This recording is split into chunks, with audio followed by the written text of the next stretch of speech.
Security to someone else, and they're here to help you take it back. It's the Farm to Table Direct Show with Ryan and Keith.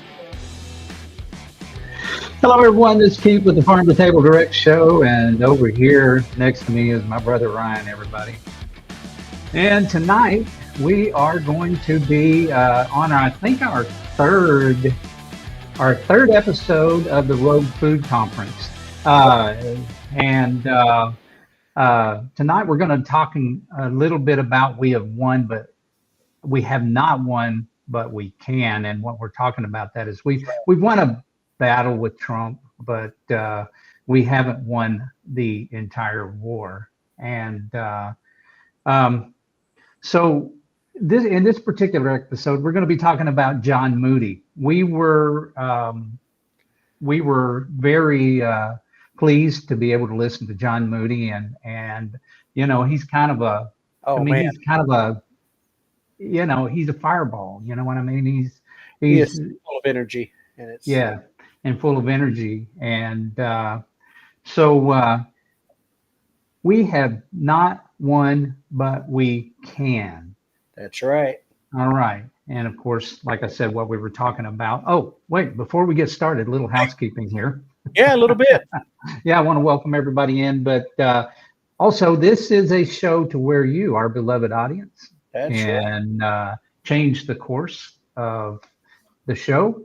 You become part of the show by making comments. And so if you've got a comment over there, be sure to leave them over in chat. And at any given moment, we may choose your topic if it's relevant to what we've got to talk about tonight.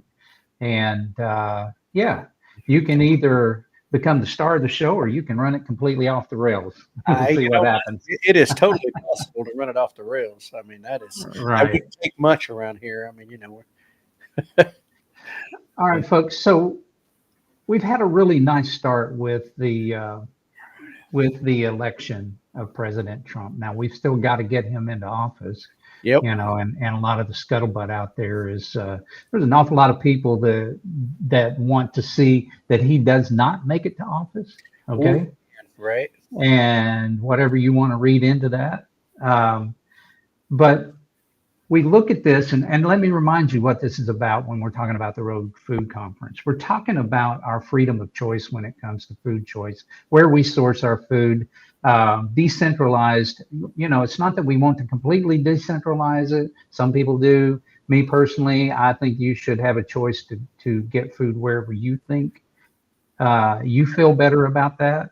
But for me, I also want to have the choice about where I get my food. If I want to buy that from somebody on a local level, which is something that we're about to get into. And one of the things that John Moody said, yeah, we've got a good start, but this is more like trench warfare, and we got a long way to go. Oh yeah. And I mean, that's the big thing is, I mean, it's you got 100 foot of trench to go, and you've taken the first 6 inches. I mean, that's, and that's really kind of where you're at is you've just made the first shovel. You've just made that first stab in, and it was a good one. But we don't get to rest. We don't get to stop. And, so yeah, that was a valid point, he had made. And it is, so much of the trench warfare. And unfortunately, politics are that way. And certainly with the people who are, trying to keep control of certain agencies, so that's a big deal. And, I said it earlier in my short this morning, 50% of the gross domestic product or the GDP of this country is in the control of just a handful of agencies. I mean, we're talking a single digit handful of agencies. And, that's too much control in such a small space. 50% of our gross domestic product. If that fails, or if that gets ran the wrong way, it can collapse our entire economy.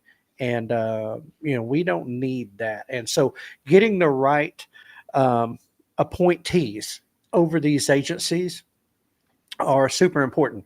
Joel Salatin talked this week on Beyond Labels about the fact that if the wrong appointee gets over an agency, then you get what we call corporate takeover of an agency. In other words, this person works for one of these corporations that the agency oversees.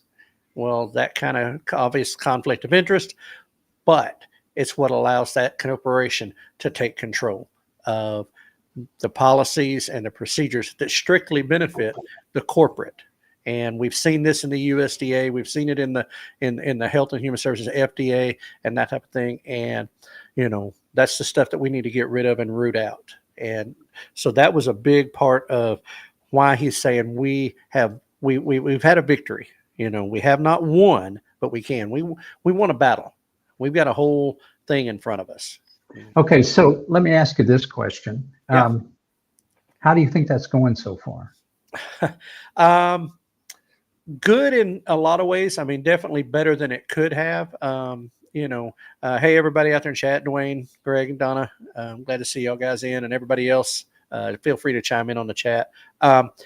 Going better, than it could be. Not as, we've had maybe one or two of the nominations, some of the nominations that maybe people had question marks about, or where we thought it was going to go, that it didn't.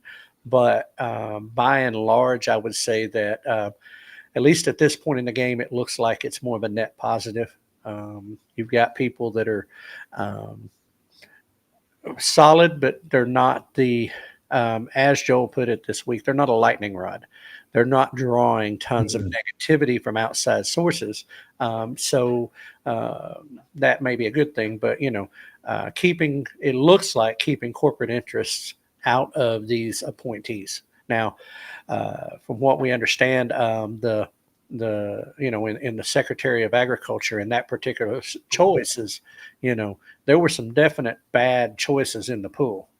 People who were corporate shills, for lack of a better word, and now the person who's there, has some background in agriculture, but not the corporate agriculture, and so.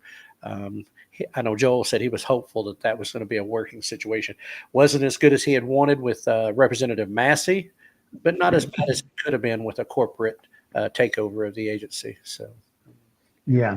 So that goes back to a topic that you and I were talking about earlier this week, and that I was a little afraid that we might swing the pendulum a little too far, and try to overreach to the point that we drive people completely away from it. Like if we go to a certain kind of extreme, would people say, hey, I'm glad we're going in the right direction here, but you've got you've got too much overreach, and what you're trying to accomplish, this is not what I voted for or signed up for. Right. I think most people, conservative or otherwise, most people are essentially centrists. They're essentially in the middle. They may go a little right, they may go a little left, when you get into that paradigm, if you want to classify it that way. But most people are kind of right there in that moderate place. They don't want extremes. They like that kind of comfortable, maybe just a little bit right of center, a little bit left of center, and then there's those who are, extremely right and left, and I think that's kind of where, that pendulum, we have been in a case of extreme left.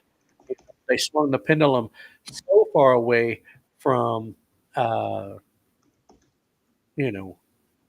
President Trump, President-elect Trump's first term, went so far the other way that it went out of control. It went off the rails. And now he's been elected again, and we're trying to get back, make it back to office.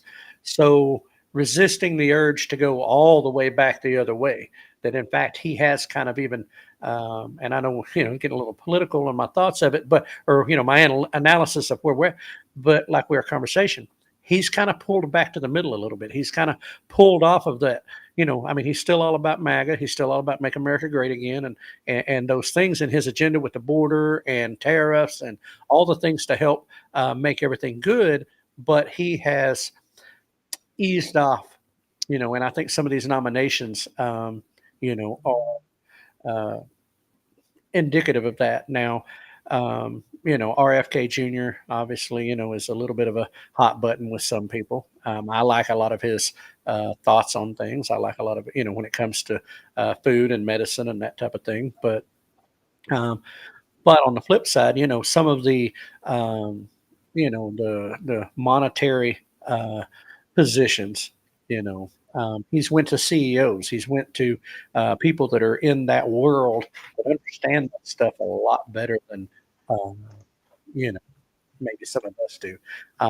And just want to take a minute to welcome in, Red Dirt Rooster Road. Welcome in Janae. Uh, Good to see y'all here with us. And Red Dirt Rooster Road, what are you cooking? Right. You know, I think that's probably Monty. I think I heard him say the other day that he was the primary cook. oh, okay. Well, hey, because we Might were be Monty cooking tonight. Sunday So, night was all about food. So I mean, I was just kind of, yeah.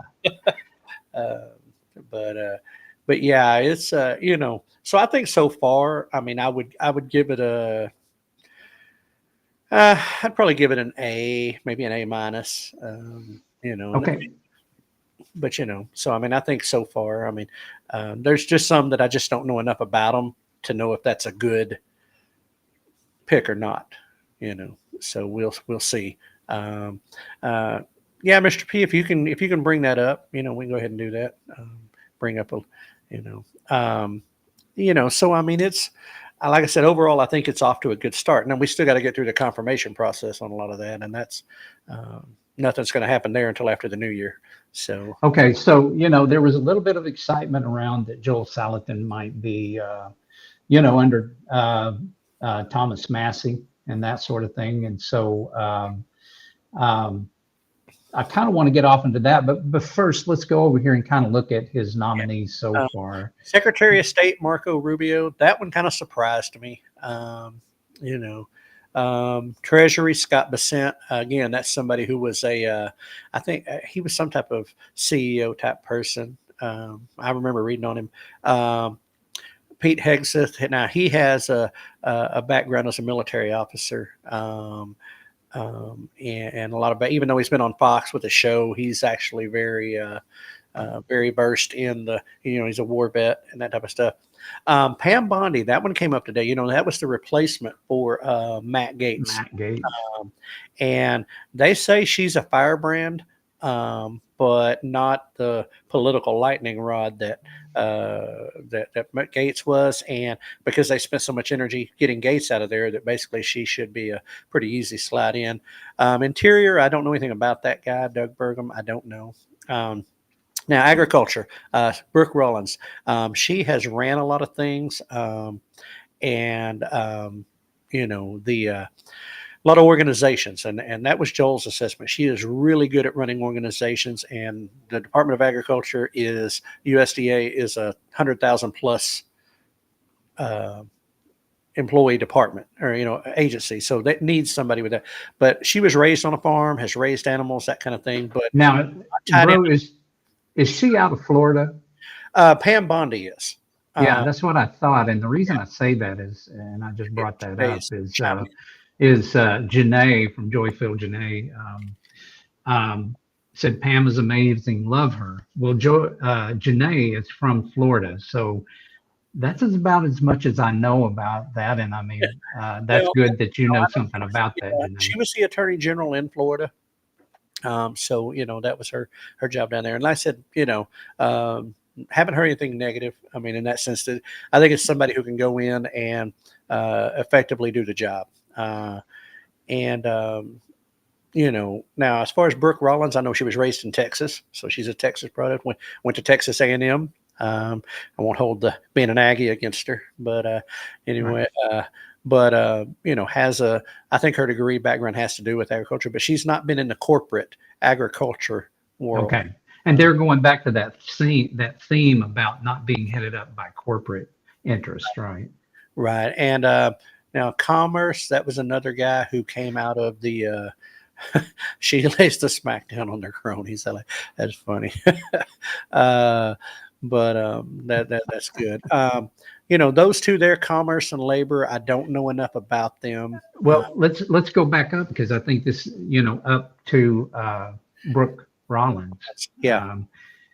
Now, this doesn't mean that Joel Salatin will have absolutely nothing to do with that anymore, just because Massey.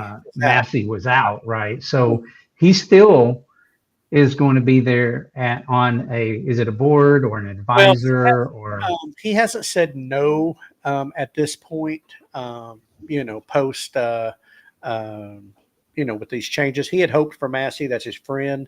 He knows his background, that kind of thing. Right. But as he said, he goes, this is not necessarily a bad thing. She could be, because she doesn't have the corporate, interest background, that it could be somebody they could work with. What he basically said was that, listen, it was something that got kind of blown up a little bit bigger than maybe it is.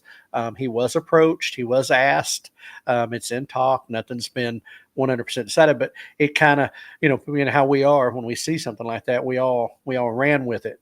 And it's kind of gotten a little bigger, he said, than what it really actually is at this point. So kind of like he told us at the conference, hey, we've talked, we've met, don't make anything out of it more than that. So right.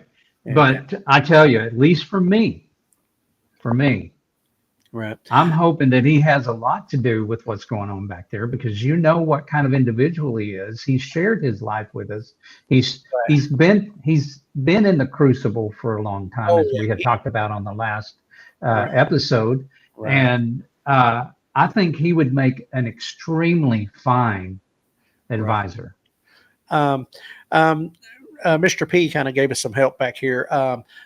Brooke Rollins, Texas native, president and CEO of the America First Policy Institute, a conservative think tank launched in 2021 to promote Trump's economic policies.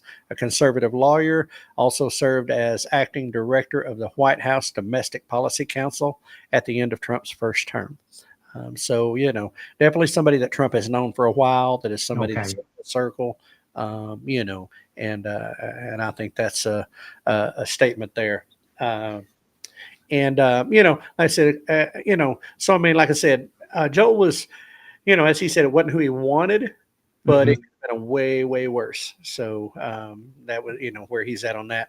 Like I said, commerce and labor, I don't really know anything about those two people. Of course, RFK Jr., Health and Human Services, that's the hot button right there, that everybody's kind of,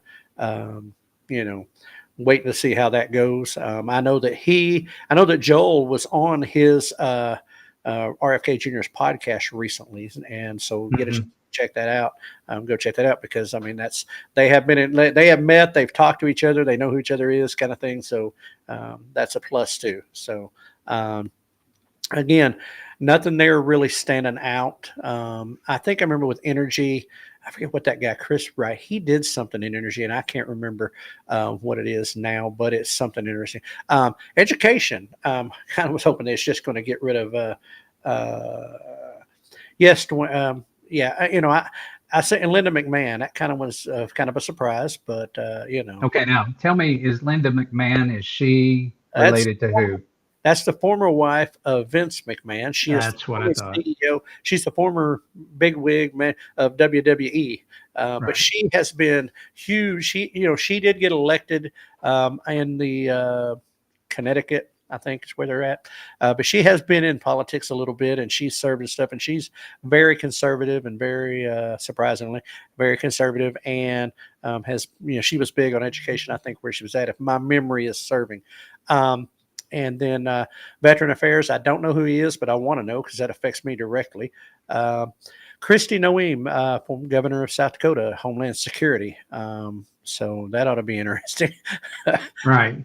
So I kind of want to wrap this section up. Yeah, let's do. It's to be seen. I would love to hear what the people over in chat think about those selections. If they've got anything that in particularly that they're concerned about, something they want to say yay to, or whatever. But I want to go over here to get Dwayne's comment. Yeah. He says, I will be attending the Oklahoma Local Ag Summit January 29th and through the 31st. This will have to do with local food. I'll let y'all know the topics once they are published. And yeah, thank you, Dwayne, on that. And yes, this is something we're going to be getting into toward the end. As a matter of fact, it's going to be in our section that we call Impacting Real Change Must Happen on State and Local Levels, which will be coming up here shortly. Um, And and he was saying something else too, and I want yeah, to highlight that. yeah. There had been talk. Go ahead, bro. Well, I was going to say, yeah, I was going to read it too. There had been talk about doing away with the federal Department of Education, turning it back to the states. And you know, Dwayne, I had heard that, and honestly, it wouldn't hurt my heart none for them to do that. Mine either. And I haven't researched out, and maybe need to, but you know, it's a little bit more complicated than the president saying this department no longer exists. I do believe, I think there's some process to that. Um, um, and so, you know, while I would like to see it, I like to see as much of this stuff sent back to the state level as humanly possible. Right. The smaller the federal government is, the better all of our life is. But, Amen. and plus at the local level, you know, where that's real change. We'll get into that later, but that, you know, and my rant on that, but yeah, I hope so. I hope they do, but you know, I think it's going to be I think it'll be a phasing over a period of the next 3 to 4 years. I don't think it's something that's going to happen just day one, sign an executive order, bam, they're out. You know, I figure it'll be a big scale down over the next few years is my personal thought. But Right. so anyway, so yeah, that's kind of a look at the you know, what we know. And there's some up there that are not up there. I know the guy he had nominated for leading the DEA has withdrawn his name out of that, and I'm quite all right with that. But some of the stuff that Liz Wheeler and some of the others put out about him, I'm okay with the fact that he's withdrawn his own name. But anyway, but as far as the ones that really kind of direct what we do here, as far as health and human services with the FDA and that sort of thing, and then also USDA and the Secretary of Agriculture and what that looks like. A lot of optimism there that, you know, maybe we can get back to some common sense things and, you know, with get things shrunk down, you know, get the system a little bit and, you know, kind of, I think there needs to be some there, but it doesn't need to be the level that it is. And, you know, like your shirt says, bro, make groceries affordable again, you know, so, you know, that's, but more importantly, choice. Allow us to go buy our raw milk if we want to buy raw milk, or go buy, you know, products from a farmer or a grower, or sell our own, you know. Yeah. Yeah, absolutely. And now I'd kind of like to go on and move on to the social media aspect of what John Moody was talking about. And again, guys, we are in trench warfare here. 100%. And, you know, it's good. You know, people are out there taking victory laps about, you know, the election.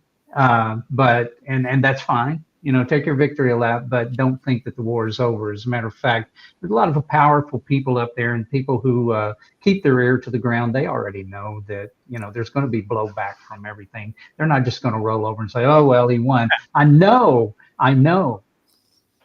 that the media came out and the administration said, well, that's the way it works in America, and we're just going to hand over peacefully and over there. Anybody else kind of got these spidey senses in the back that's calling BS on that? It don't line up with the last 4 years, you know. I mean, it really don't, and it just don't line up with what they've done the last 4 years. I just don't buy into it, you know. So Right. yeah. But you know, which I mean, we're sitting here on social media exclusively, and you know, and all of y'all or most of y'all have channels or followers or, you know, participation in the social media realm. You know, so and I don't know, at that conference, I would say, you know, I don't even know if half were, you know, I don't think there was that many channel you know, or people there like we were, but I think it was a lot of individuals, and that's great. But you know, everybody, I say everybody, a large percentage are plugged into social media already. So, Right. you know, but we, as you know, doing what we do, all of y'all that are in chat that have channels or that are in the social media world, we've got to get better. We must improve our use of social media, because this is the new town square. I mean, it's been this way now for a number of years. It's grown, but it's continuing to be. We are the media. We are the only, and I'm not saying necessarily farm to table. I mean, I think we're in this category, but we as collective are right. the new town square. We are the honest media. We are the ones that can keep things honest, because we're down on the ground on the bottom end of this. How many times in the last several years have they stood up there telling us one thing while the exact opposite was happening, right? They expected us to just believe. Well, the social media is how things are moving now.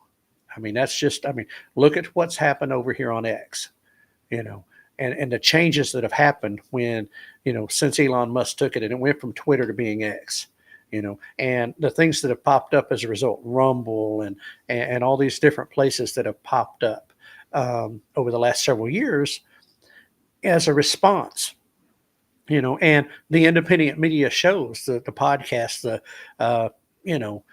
whether it's Alex Jones, Glenn Beck, Dan Bongino, whoever. And I'm listing all conservative. I know there's, Joe Rogan, Nick Freitas, these different people that have popped up that are, standing out there waving the flag of stuff when they see it, and are holding people accountable via social media.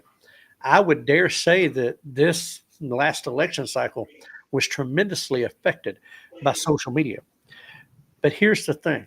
Facts don't care about feelings. Well, feelings don't care about facts either.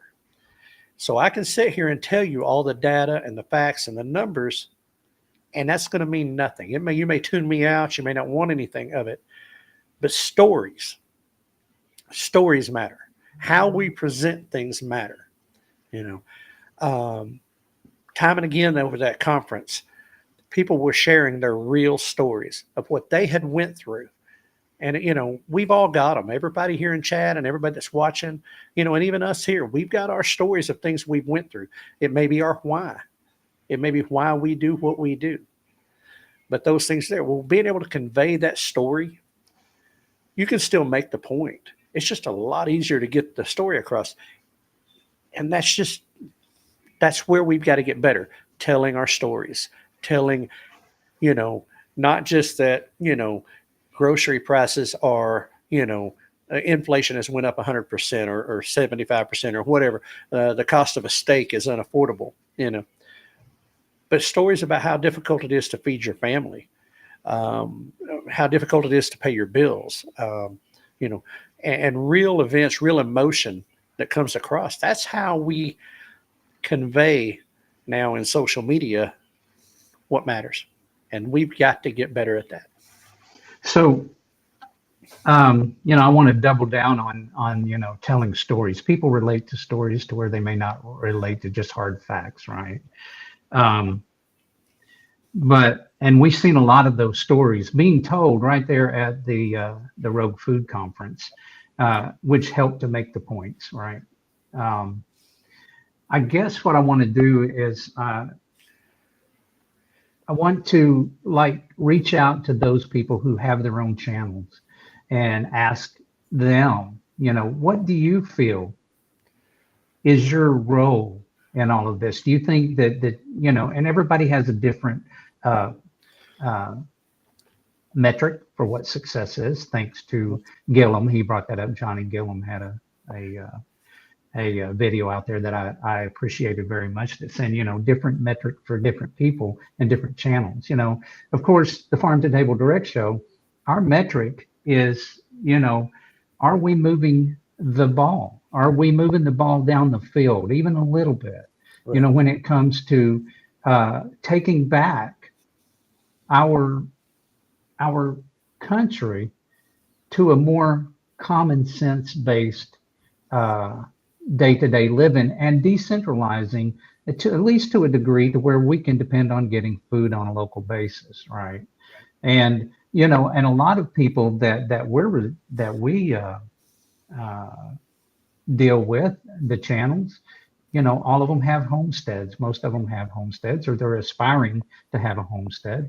And this lifestyle is exactly what exemplifies that. And I think that they play a large role in moving the ball down the field just a little bit every time that they produce something. But I want to go back to something that you said earlier. Okay.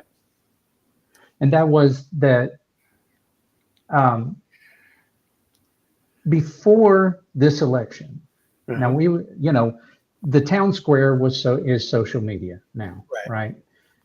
I heard it said, and I don't know if you agree with this or not, but I heard it said that the days of mainstream media having the presidential debates there is over, and especially after the podcast Joe Rogan was with the president, right? And so, do you think that mainstream media is basically done because people just don't trust them, that they're going to get most of their opinion, or they're going to form opinions through social media? I think so. I don't think, I watched the debates this year, and gosh, I hate to have to say this, that CNN did the better job, but they did. But the fact is, nothing that I can see, and nothing that the poll showed, nothing outside of the first debate between President Biden and Donald Trump, nothing outside of that debate, which had a massive impact on the election cycle, because it was after that the Democratic Party pulled their support of him and basically ousted him. And as far as I'm concerned, had a coup inside the Democratic Party. But the after that, those debates didn't change anybody's mind. They didn't win anybody over. But the interviews that Donald Trump did, Dr. Phil interview that he did, but I would even say more so, yes, the Joe Rogan, that was 3 hours that he sat down with him. And that was 3 hours of the most unguarded I have seen Donald Trump since this all started in 2015. Well, now let me ask you, do you think that moved the needle any? With the young people. I don't think it, me or my age, your age, no. I don't think so. I think those of us that have been active for a long time already have our values, kind of our ideas. We already have that, in check. We already kind of know where we're at. The undecided voter is not our age. But I think it had a massive effect in the 18 to 30 in the 18 to 30 category. And Trump, almost 50% of that. And it was a big swing after Joe Rogan and those type of people endorsed him and had him on. And they got to hear from somebody they trust. And they don't watch mainstream media. They go all off the internet and podcasts. So somebody like Joe Rogan has major impact in that age category. Okay, so I want to ask our audience, do you trust places like Joe Rogan, for example, more than you trust the mainstream media, CNN, MSNBC, CBS, ABC, NBC, all of the alphabet media?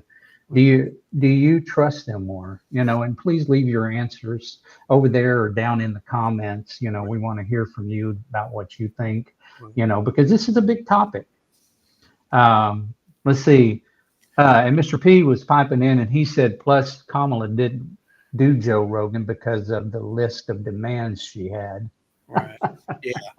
Well, and she wasn't going to get softball questions, and she wasn't going to get a pre list of approved things, But we got some good stuff going in chat, bro. That kind of I'm going to bring that up real quick, and we're going to start with David Lacey. Go ahead. Hey, David, good to see you in here, bud. By the way, and it said, let the others know your why and where you came from. It may just inspire someone who is struggling in that time where they feel hopeless and defeated, and give them a small sense of hope. Yeah. And I would say absolutely. And, right. Us having, talked with you and Holly and knowing y'all's story, I can understand where that, where that comes from for y'all, and how some people had that same impact on y'all of giving y'all hope in a dark time. So I mean, that's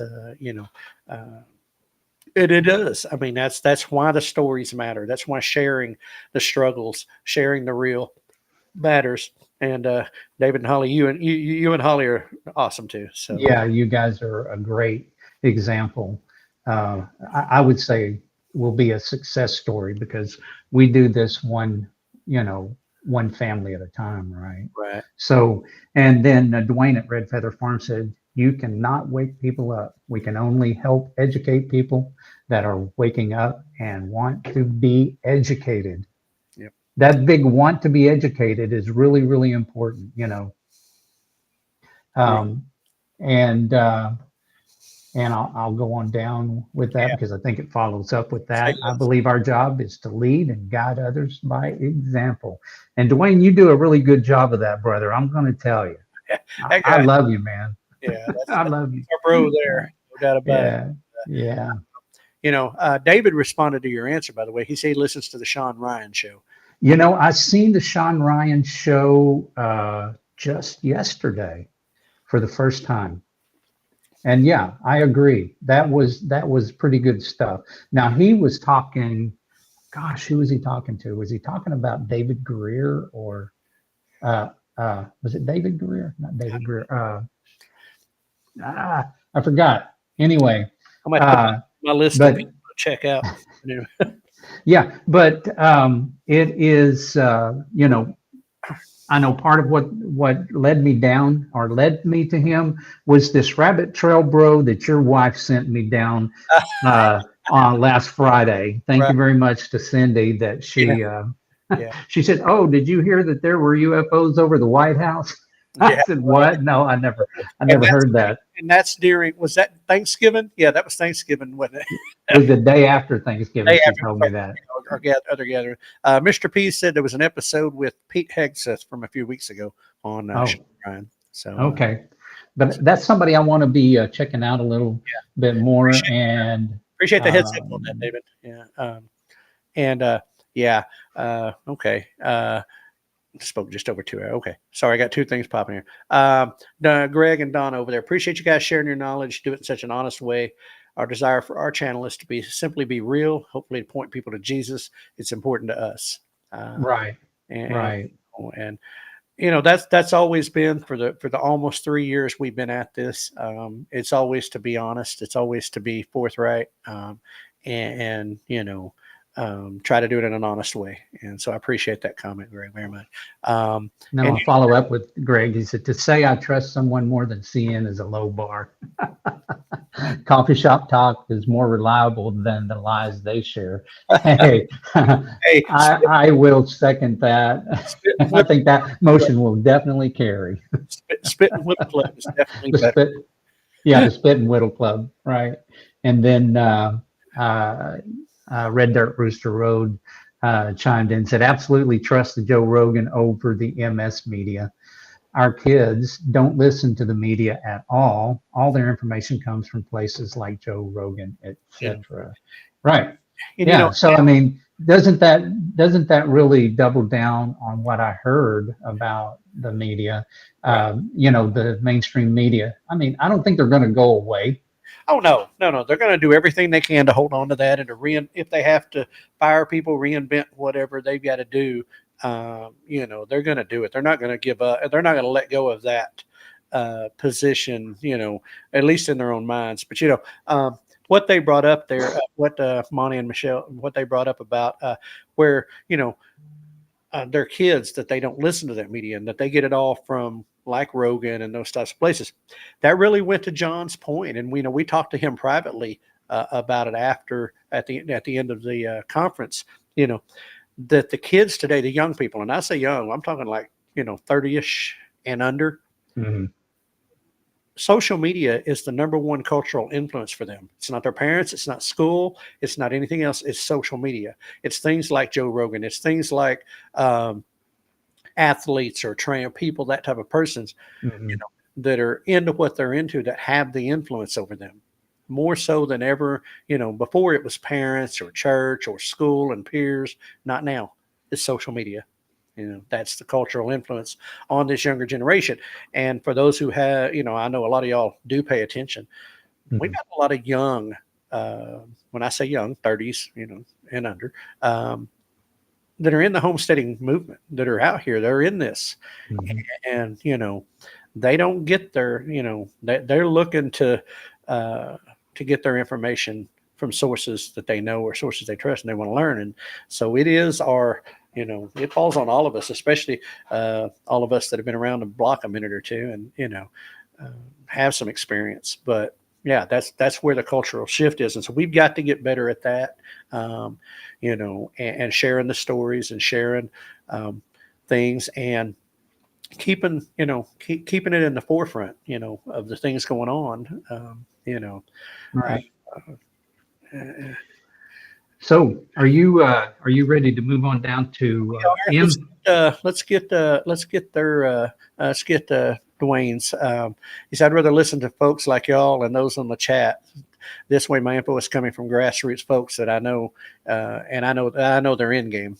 You're right on about that, which, reminds me of, talking about how it's important not just to get it from social media, but get it from the real world. It may even start, may have seeds in social media, but don't let it just remain there. Get out and meet people, as we have, and a lot of the people in chat has gotten out and got together with other people. And I think that that's extremely important, because now you're really bonding, and bringing those ties out of the virtual world into reality. And I think that's really important. Well, and thank you for that, Dwayne. Yeah, and I mean, so say, because looking back, and we're going to do some more of that later on in the month of looking back on the year, but the times at Rendezvous, at Expo, at the two expos, at these events, and I know the ones who were able to make the meetups, you get a closer bond, you get a closer relationship with these people. You have faces to names. I mean, besides through a camera, you actually get to sit around and have that conversation, so I think it does matter. We've got to get the face-to-face. We've got to have the human contact to build these relationships tighter. So that is very important. Mr. P just put in the Donald Trump episode of Rogan amassed 52 million views. So, wow. I mean, that's insane, right? I can't say I was one of them. So anyway, because I did watch it. But let's go ahead and transition into this last. We've got a little bit of time here to kind of hit this and finish out strong on this. And that is really kind of, Dwayne, you segued really good with talking about grassroots and what you were talking about with the OLAC and all that stuff that's going on in January. And that is to impact real change. It's got to happen at the local and state level. It's got to happen down there. We cast our votes and we send people to DC and things, but there's things that go up there that honestly we have. We don't know these people. We don't know these people that are in charge of these agencies. We're faceless to them, and they're faceless to us. And so, but the at the local level, that's your neighbor. Or that's somebody where they're at. That you have direct impact in city or town and county and state issues, state politics. It's local. I mean, that's, and that's what it was designed to be anyway. Can I give just a little bit of an illustration? As I was growing up and I would hear things, there's a kind of a personal story. I remember, now I went to school in my first and second grade year in Fort Smith, Arkansas. And I can remember on the radio, I think Mom probably was picking me up from school. And I remember on the radio, it was talking about the guerrilla warfare going on in the Philippines. All right. And of course, at that young of an age, I was thinking, they got guerrillas fighting.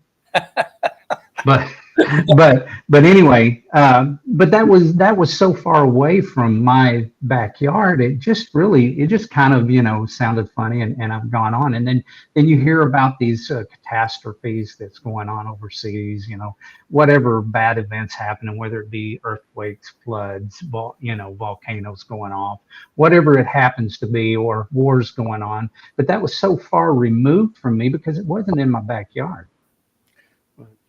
But then, I began to live in the Philippines for a while. Lived there for 7 years, and for those 7 years, I got to know those people. So nowadays, when something happens over there, I feel it. Right. I feel it because I know them. So, and I think you guys see my point. Is that you're going to have more feelings about people that you know than people that you don't. So those people that go to Washington, D.C. to be your representative, I'm not saying they're not important, they are. But being involved on a local level in your community and the people that you know and love is going to be so much better. And so that's kind of what we're talking about here is impacting real change on a state and local level, right? And we'll go ahead and transition with this because, I mean, that does illustrate it that, some place that was far away in your life, became close up for a while, and I've traveled all over the world, and I'll promise you, decisions made in Washington, D.C. that affect people in a country halfway around the world, to them, that's, they don't have any idea what's going on over there, and they don't, so it does make a difference. And, John Moody brought this out of a two-pronged approach that we, in our trench warfare, and what we're trying to do at the grassroots and the local level, that this has to be a two-pronged approach. Massive grassroots non-compliance and legislative pressure. Now, bro, would you explain the massive non-compliance? Can you? I knew you was going to throw that. I'll go throw it my way. Now, what we're not talking about here is doing things that are illegal. Okay. Right. Absolutely. But non-compliance, to me, resonates more like finding creative ways to work around those things, right? Until the point that the second part, which is legislative pressure, works. And I don't know that I really need to explain the legislative pressure, but what we've got going on right now with the first point, and that was that we haven't won, but we can. All right. We need to secure a lot of things. As the way I feel right now, as long as we can keep this administration going and keep Trump alive in the office, I think we got a chance. I think we got a chance to make some real good change. We ain't there yet. I don't know exactly what's going to play out, but our battles are not over. Right. Well, what I'll say to that, to kind of add to that with the massive what he was referencing there in non-compliance, is there's something that's you want to do, and maybe the things are vague or it's not even on the books, yay or nay. And this group of homesteaders, this group of producers, growers, whatever, they get together and they're all doing this one thing. They're all doing it. Well, and then you begin to put legislative pressure. Well, then when it comes time to, when they start looking, well, when everybody's doing it, it puts a lot of pressure because now, it's not one individual out there by himself.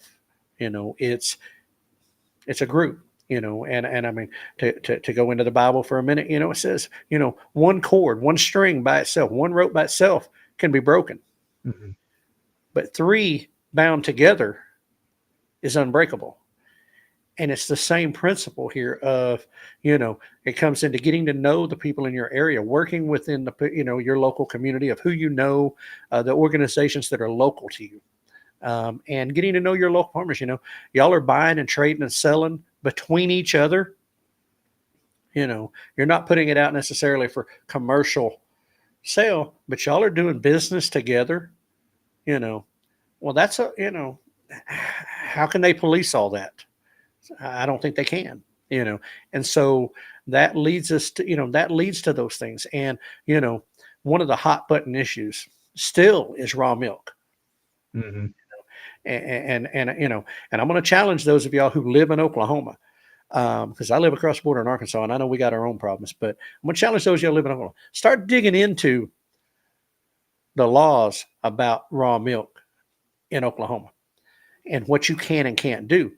And you'll realize that even on that state level, a lot of the regulations concerning milk are influenced and controlled by the large commercial dairies that operate in the state of Oklahoma. Okay. And I know of one person that tried to fight against it, but they were by themselves. Mm-hmm. And it made no impact whatsoever.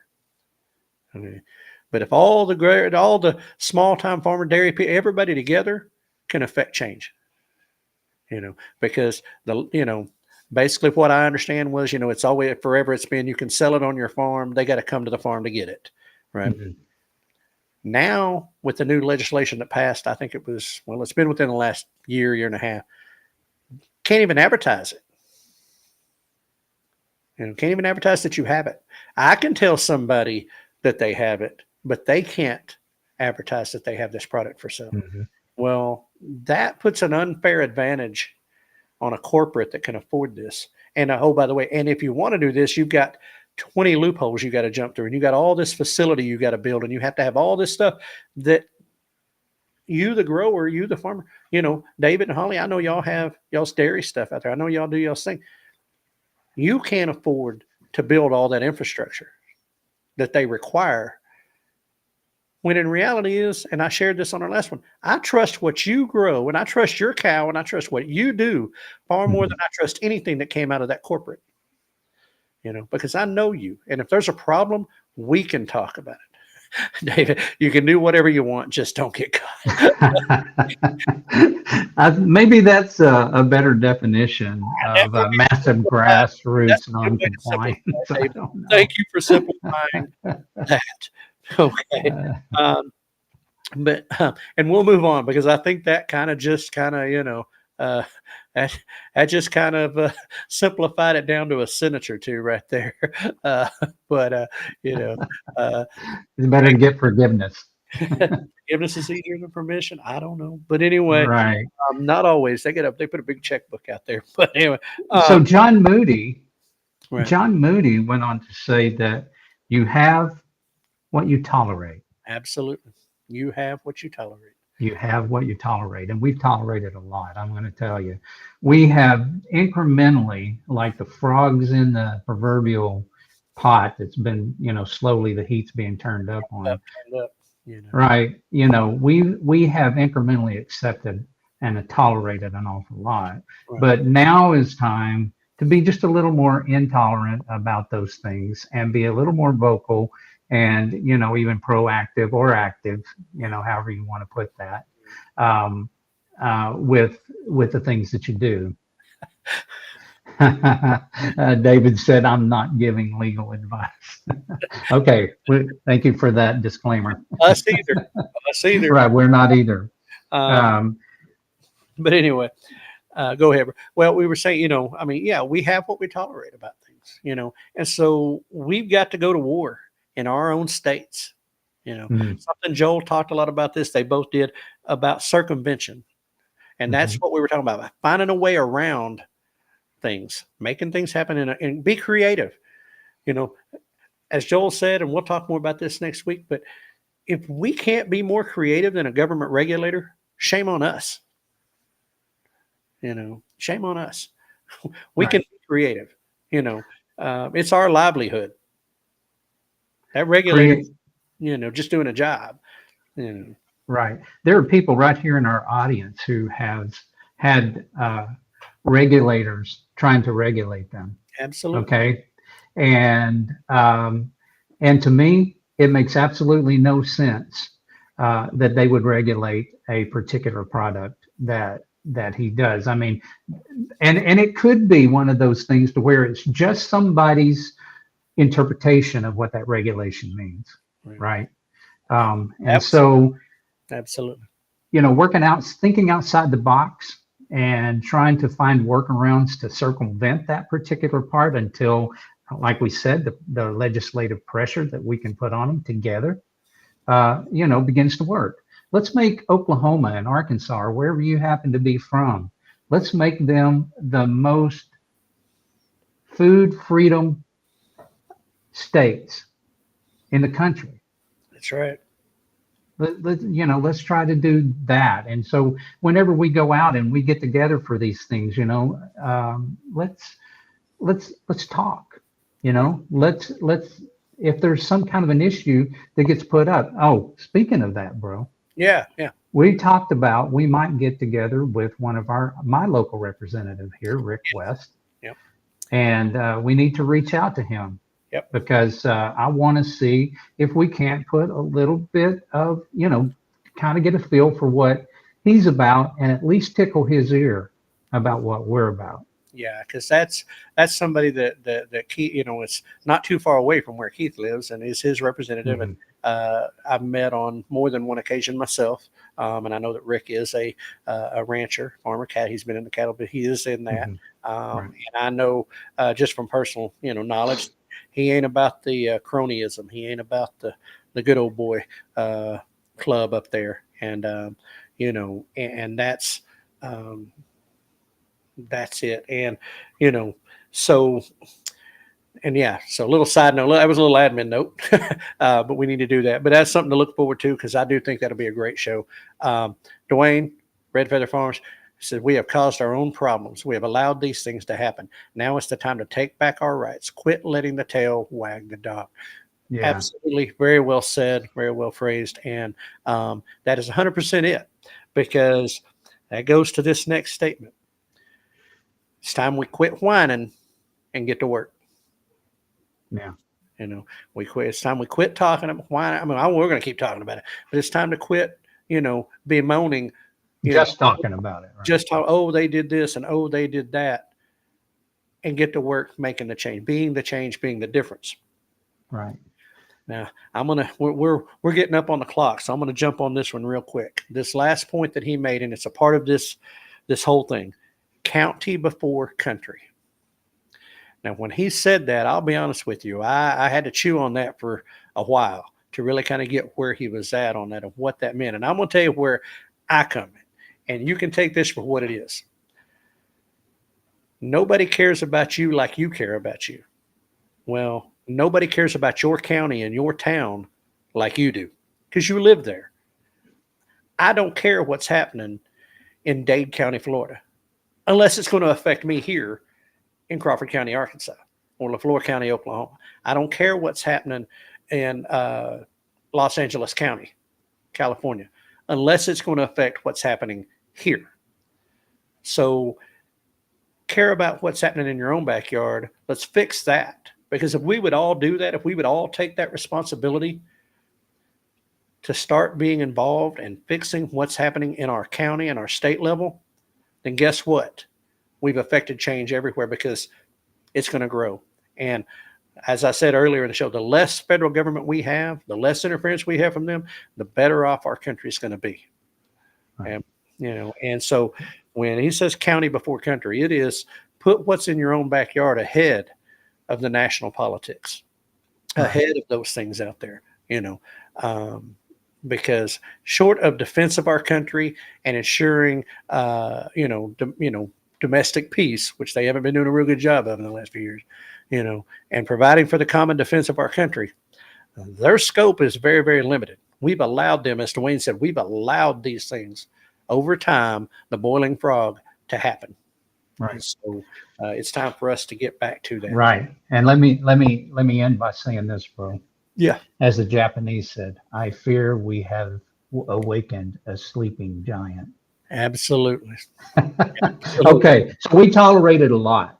Yes. But people are awakening. They're waking up. And so now, just real quick, because we've only got about a minute. What can you say in 1 minute to tell them about next week? Next week. Joe Salatin, the lunatic farmer.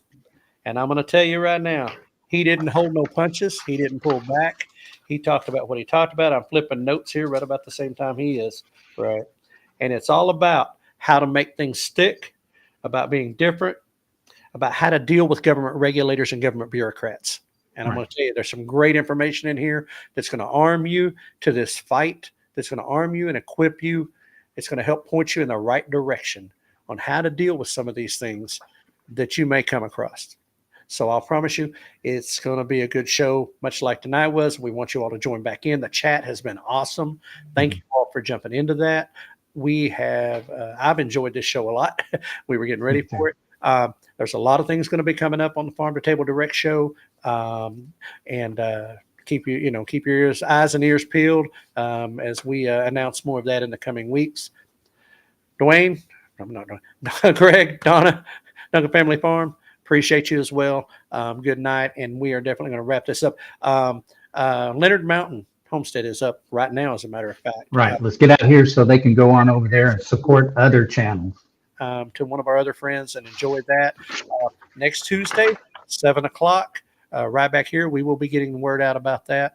We are stronger together. We appreciate you all. It takes this whole community. It takes us all sticking together.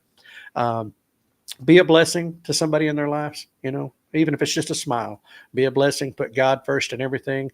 Our Lord and Savior Jesus Christ is the only salvation that we have out of all of this. So as you go into this week, enjoy that. We just finished Thanksgiving. We're in December. Christmas is 22 days away. For those who may be counting, the torment is almost over, bro. But anyway, listen, folks, have a great week. Thank you for participating in the chat. Thank you for being here and being a part of it, making the show great. As we always say here on the Farm to Table Direct Show, prepare for the unexpected and keep it local. All right. We will see y'all next week. We are out of here. # stronger together. All right. Go Rogue.